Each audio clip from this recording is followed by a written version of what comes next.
بسم اللہ الرحمن الرحیم۔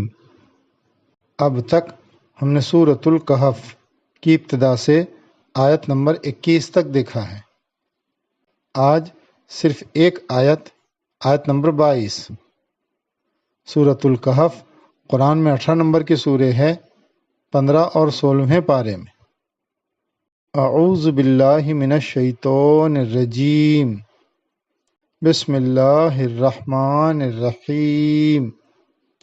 سیقولون ثلاثۃ رابعہم کلبہم ویقولون خمسۃ سادسہم کلبہم رجما بالغیب ویقولون سبعۃ وثامنہم کلبہم قل ربی اعلم بعدتہم ما یعلمہم الا قلیل فلا تمار فیہم الا مراء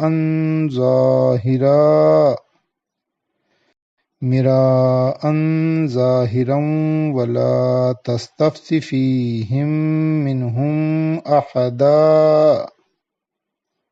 اس کا ترجمہ: کچھ لوگ کہیں گے کہ وہ 3 تھے اور چوتھا ان کا کتا تھا، اور کچھ لوگ کہیں گے کہ وہ 5 تھے اور چھٹا ان کا کتا تھا۔ یہ لوگ بے تحقیق بات کر رہے ہیں۔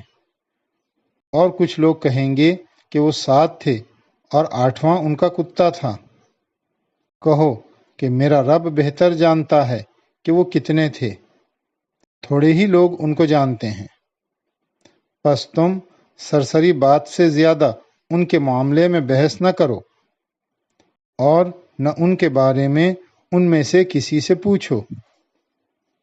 تفسیر: اصحاب کہف کے بارے میں کچھ لوگ غیر ضروری بحثوں میں مبتلا تھے۔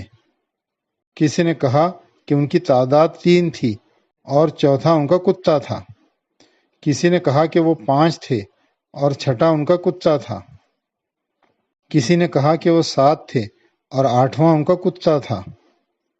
مگر اس قسم کی بحثیں مزاج کی خرابی کی علامت ہیں۔